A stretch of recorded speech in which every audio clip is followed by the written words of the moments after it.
Lee Fields is arguably the greatest soul singer alive today. His prolific career spans 5 decades, more than 20 albums, and over 40 singles, and he continues to reign supreme in the modern soul scene.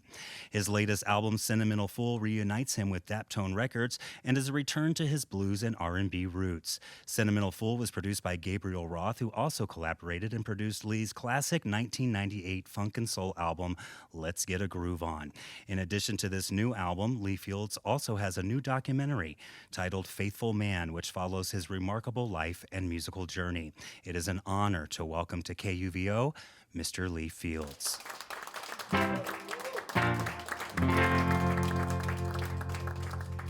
I wanna hold you forever. I wanna love you forever. I know forever may seem like a mighty long time, but in this case, baby, it's not wrong at all. When I look in those big, beautiful eyes, looking into mine, I wanna hold you forever.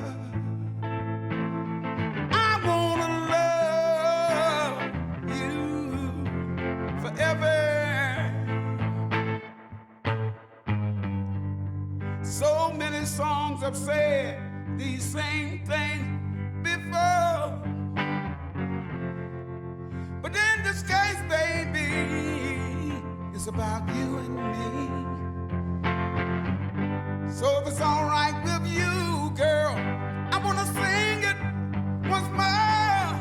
I wanna hold you forever.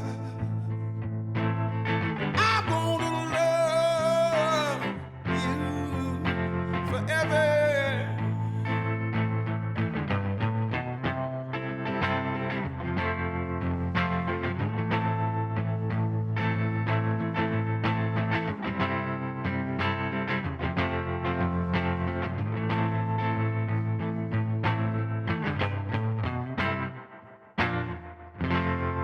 Ooh, don't worry, darling, about the rest of our life. Through thick and thin, I'll be there by your side. The best thing I ever done was to make you my wife, and I wanna hold you forever. I wanna love you forever. I wanna love for the rest of my life. And I'm so glad I made you my wife. You've been so good to me, better than I've been to myself. And I'm gonna love you, baby, and nobody else.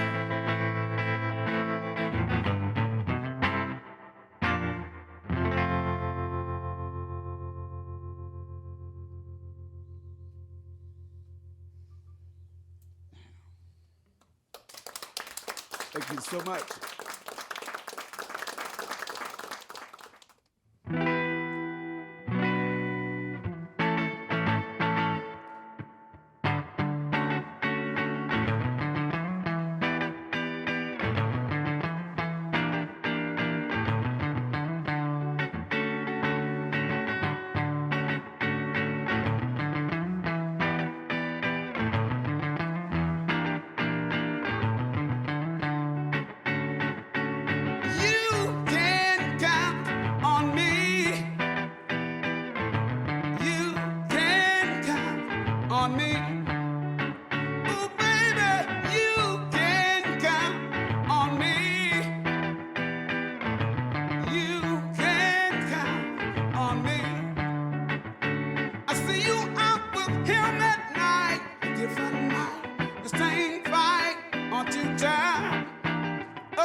just don't walk away.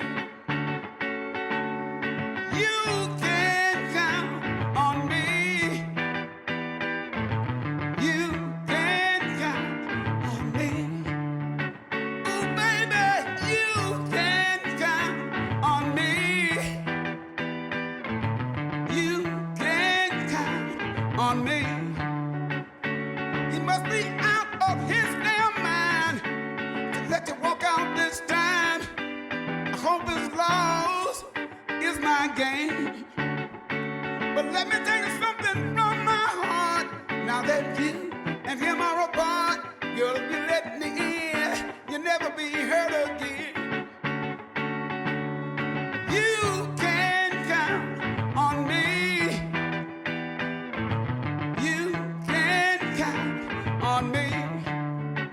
Ooh, baby, you can count on me. You can count on me.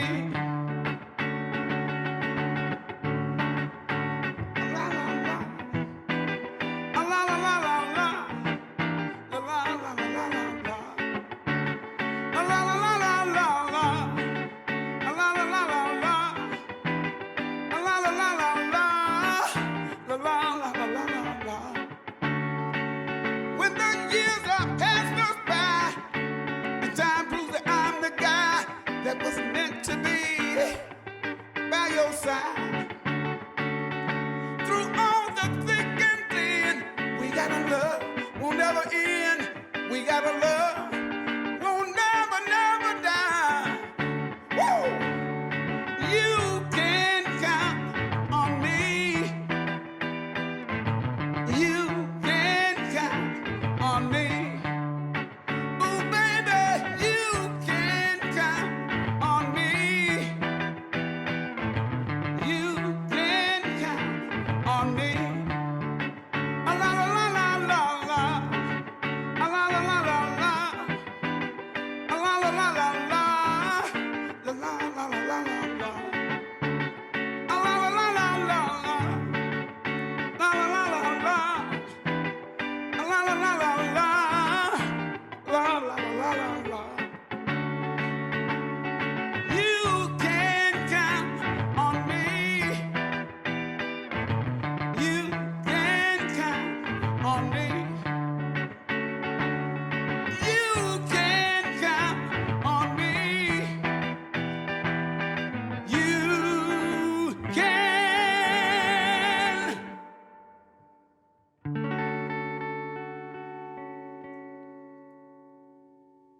Thank you.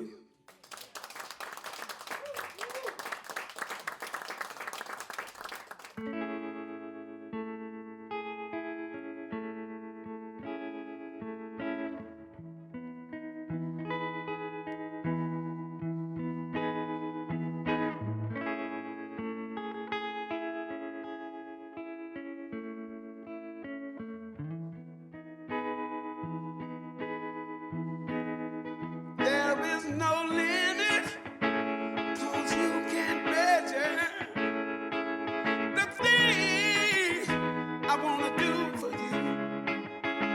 Please let me do it, 'cause it's my pleasure.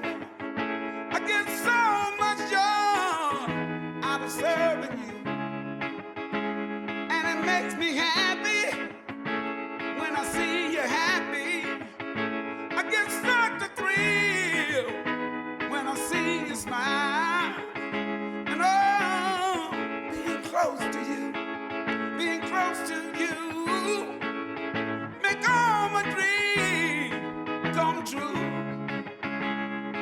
There will never be another you. There will never be another you. There will never be another you. You're one of a kind.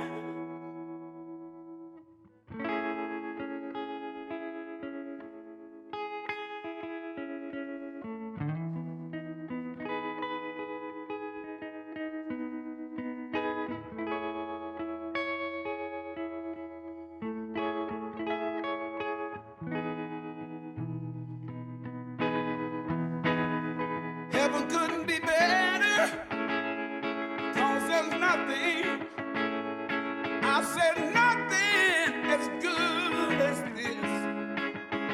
There is nowhere I wouldn't go just to be in your arms for a tender kiss. You're so precious, you're so rare, makes me feel like a billionaire. Oh, being close to you, being close to you, make all my dreams come true. There will never be another you. There will never be another you. There will never be another you. You're one of a kind. All right, Mr. Lee Fields, how you feeling today? I'm feeling great. You doing good? Yeah, feeling great. Well, we really appreciate you coming in And and I appreciate you guys having me as well. spending time. I want to start with your beginnings. You were born and raised in Wilson, North Carolina. Right. Listened to radio on a little radio transistor or Right. listened to music. Your parents were your whole family, heavily involved in the church, but on the weekends I read that they ran a speakeasy. Yeah, sure did. Talk to me about your childhood growing up in North Carolina. Well, I got the chance to see both sides of, the religious aspect and the secular aspect. Like on the weekends when Daddy and Mama used to open the house up as a speakeasy and see the people dancing and having a good time and using language that I wouldn't say on this radio station. Right. But we were supposed to have been asleep anyway. They put us to bed early, and when Mama come in, we closed our eyes like we would sleep. But there was no way we were going to miss out on to see what they're going to do tonight. Right. And so they were just like adults too, having a good time, partying.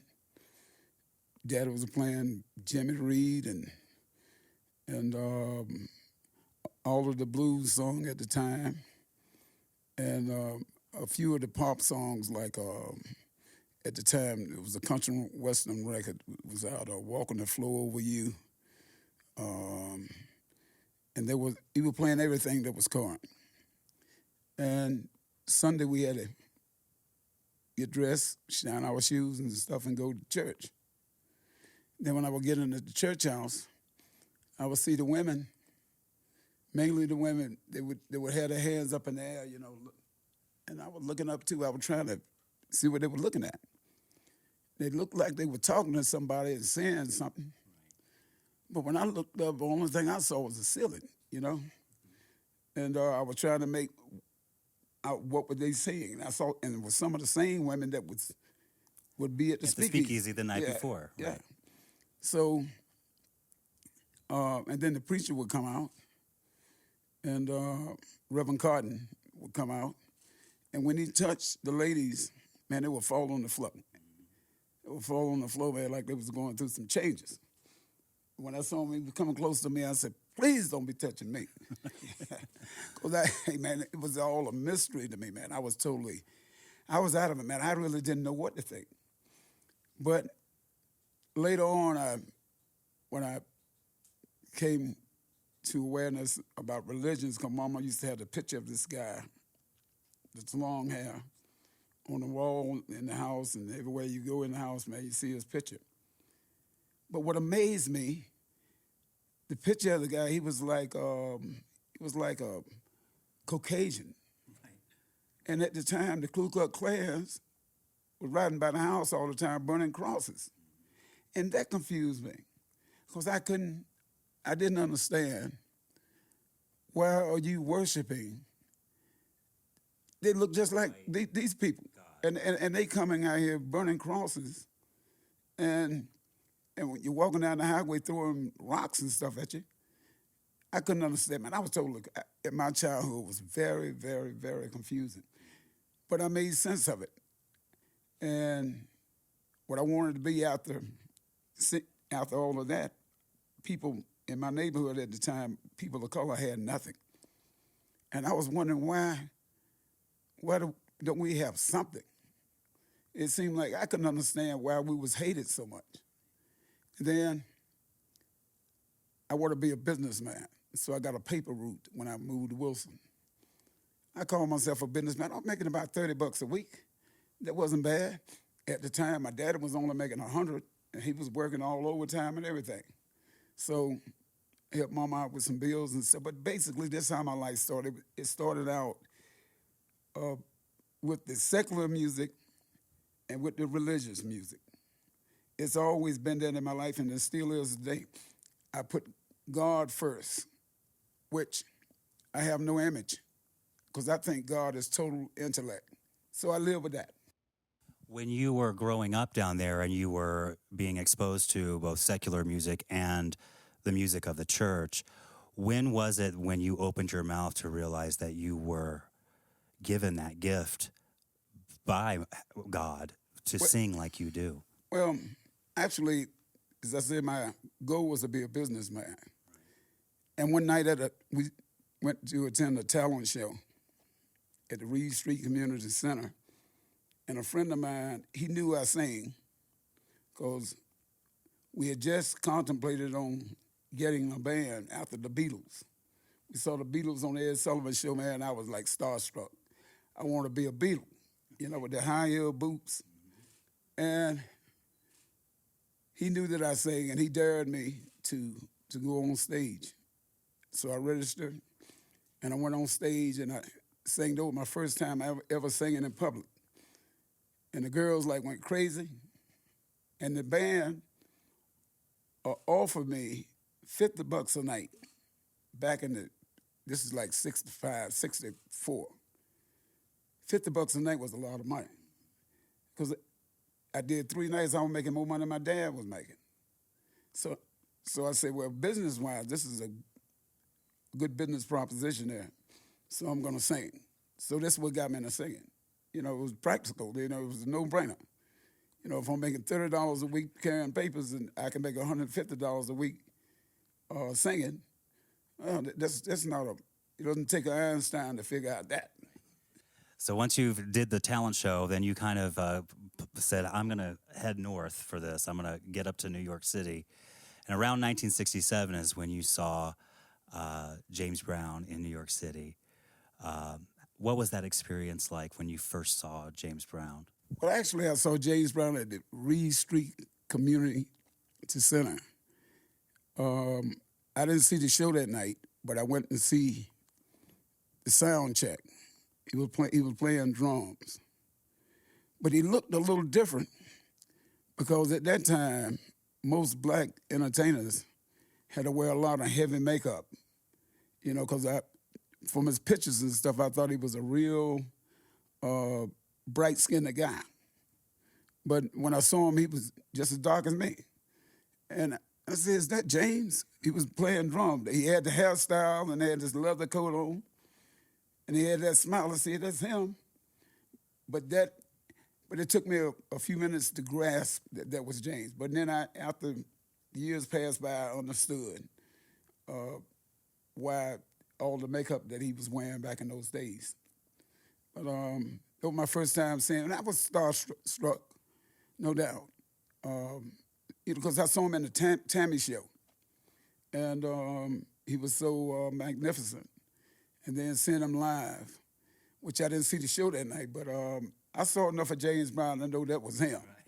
Because James at the time, man, it didn't take but a couple of minutes to see that guy. You knew he was the guy, So that stuck with me for a lot of years. And then I got a chance to meet him later. In 73, I had a number 2 record down in Augusta. So his radio station brought me down to do shows, me and ZZ Hill. So when I got a chance to meet him and listen to him talk for a while. But other than that, man, he was a great influence. I think he influenced everybody. Walk me through that kind of 70s funk and soul scene and working like Kool and the Gang. And, what was, when you kind of got into your own thing going into that 70s. You said that kind of when disco came around at the end of the 70s, that's really what kind of threw things off for you, right? I think the greatest thing that happened to me was when disco arrived, made me realize that everything is subject to change. So it made me pay more attention to the music, what people are lacking, what they gravitate to. So if I don't make a song with the same kind of instrumentation, but the words and everything is gonna be there, you know. So it made me pay more attention to my changing environment, musical environment. For an artist to survive out here in this musical world, they have to be very, very focused on the subtle changes. The subtle changes, all of a sudden you look around, everything has changed. But it changed so unnoticeable until the next thing you know, man, there's a whole nother music out there, you know? So it made me pay close attention to what is happening. And then you spent a period of time there where you kind of walked away from music altogether, and you were managing properties, but dealing with real estate and stuff like that.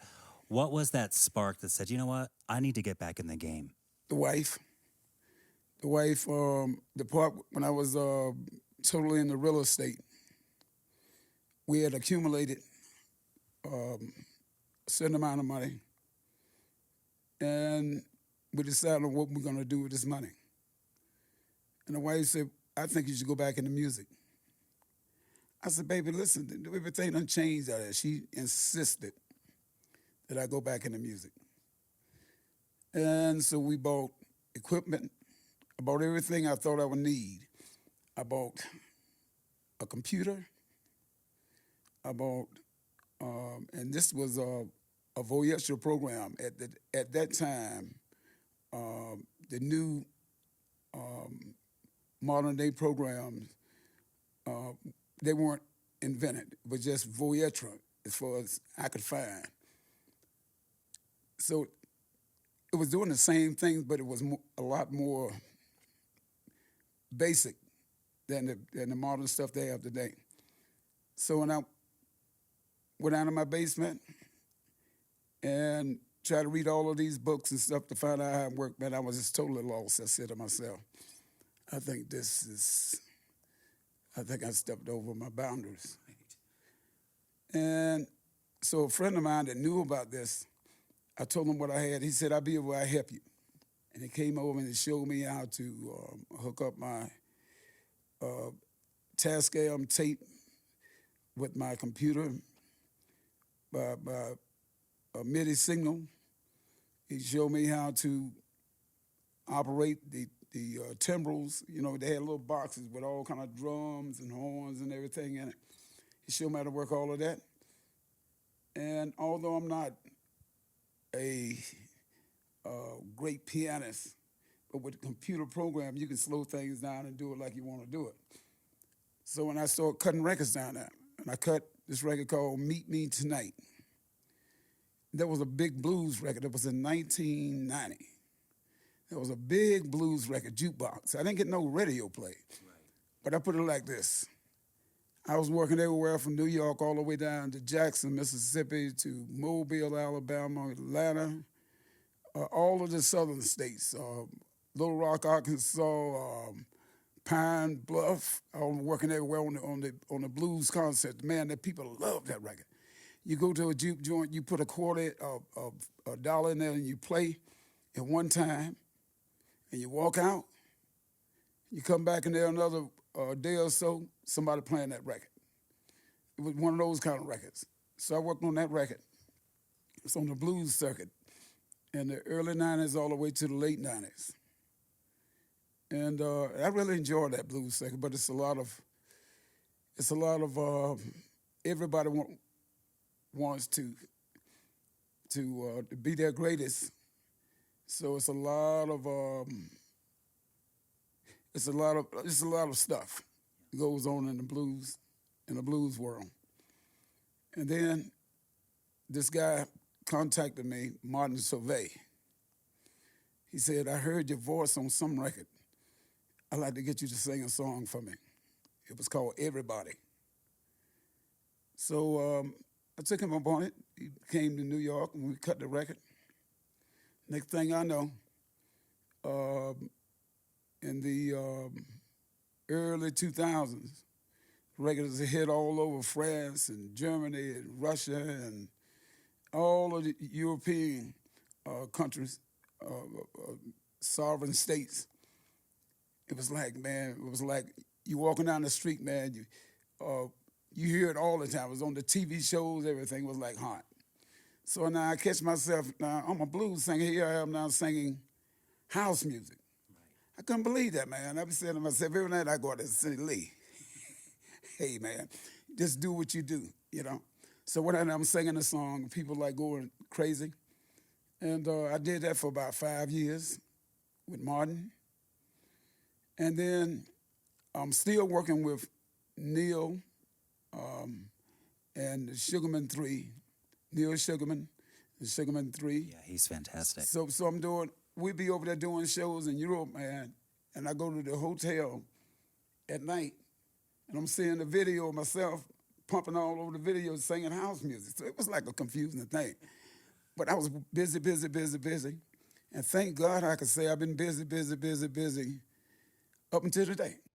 Because what's I think great about you is you have these generations pass and you keep managing to stay up and introduce yourself to newer audiences, whether it's, you know, the original blues and soul, then going into, you know, house music in the early 90s when it was still kind of new. And then now with this kind of soul revival that's happening with a lot of these daptone artists like you know, Sharon Jones and Charles Bradley. So you've been able to not really reinvent, you've always been yourself, but people have been able to catch on to what you're doing that crosses generations. I just can't thank you enough for taking the time to come in. Thank you so much for interviewing me. Your kindness would never be lost. Well, thank you so much, Mr. Fields. I really appreciate it. Thank you so much for coming in. Thank you. Thank you.